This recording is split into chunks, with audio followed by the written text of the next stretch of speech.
again, this is very, very important to understand, right? The thing that's haunting white America right now, it's haunting them underneath the surface, is the concept of white genocide. They talk about it. You hear this concept. Have you ever heard the term white genocide? I've never heard the term, but I can understand what they. Yeah, sure. Yeah, right. So it's a hallucination, bro. It don't really exist. There's not a militarily capable nation on this earth that's non-white that can commit genocide against white people. Militarily, every white nation is a nuclear power. You cannot commit genocide against white people. You literally can't. You see what I'm saying? What the fear is that, oh, if they keep having sex with these black men, you keep having these brown ass babies, you know what I'm saying? And I can't express my cultural pride without being castigated if I, you know, they're tearing down monuments of white heroes and stuff. They're erasing my culture, and the population is shrinking like a mug. That's what you're gonna find when this census, actually get tabulated, and we find like the raw data, you gonna see something else, because the white population is shrinking, and it's shrinking faster than it can be replaced. Here's how the numbers break down, bro. Every woman in every country must have an average of 2.1 children, right? That 0.1 is just a statistical averaging, right?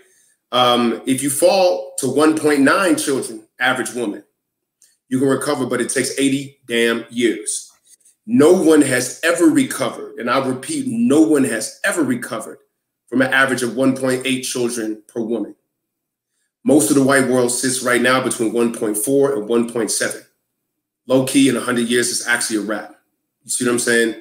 And that's the thing that they're fighting. But it's not because black people are doing it. It's another term that actually describes it. It's called demographic winter.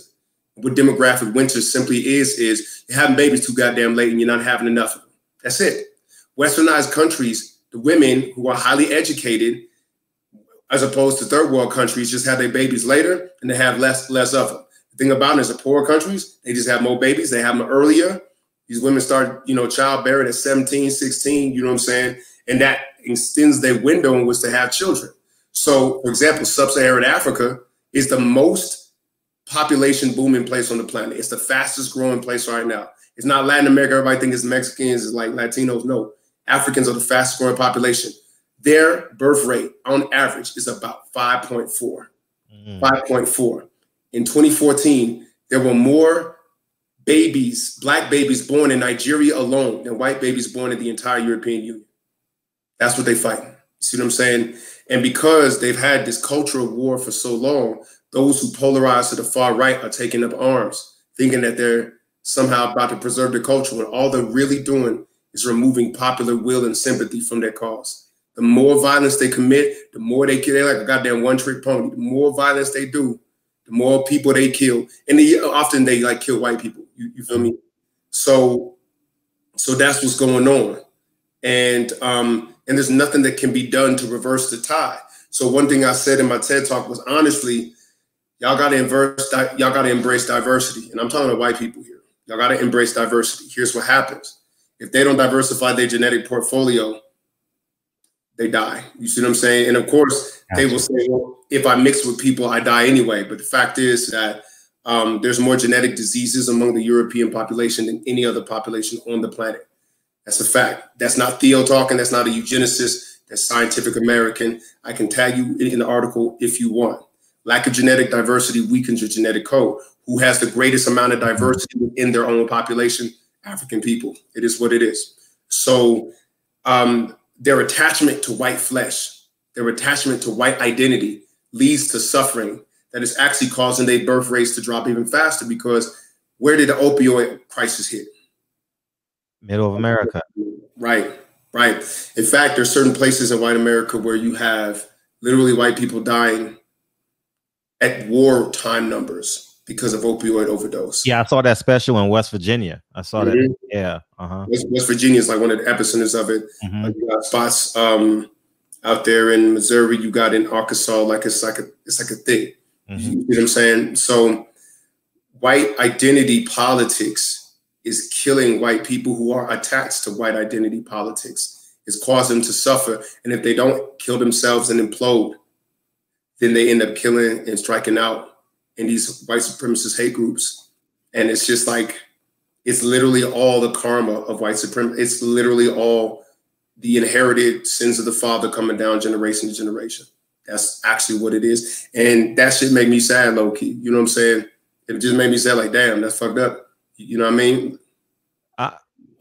So how would that impact the power? Is that an immediate reaction? So like you say, white males are typically in power in this country, right? Right. How will that impact them? Will they just create another narrative, create another system? They will be unseated, but that's not the thing that's going to unseat them. Keep in mind, in South Africa, whites could rule when they were the numerical minority. Mm-hmm. It didn't matter. In Kenya, before the Mau Mau rebellion, white people were 2% of the population and still ruled. See what I'm saying? Well, the thing that will unseat the power is the lack of popular will behind white men being in power and the lack of competency of the white men when they are in power to begin with. Mm. Like Donald Trump, if there's ever been an argument against white supremacy, it's his very existence. Mm. You know what I'm saying? And the Republican president before him, George Bush, was an argument against white supremacy in and of itself. You see what I'm saying? Yeah. So they've mishandled their power. They've abused it.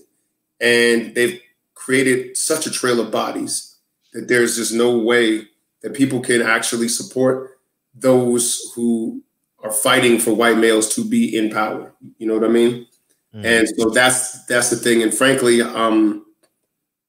it's not supposed to be them in power all the time. They're not the only competent people. In fact, they are sometimes, because of the privilege literally decreases your competency. Privilege weakens you. It makes you softer. It makes you not try as hard because there's no impetus to try. You know, the black tax, you got to be twice as good to get just as much, means that you are actually more competent. That's why black women are consistently the highest performing individuals in their workplace, consistently, because they have no privilege. Like the odds are stacked against them in that way specifically. You feel me? So white men and black women being sociologically the polar opposites of one another.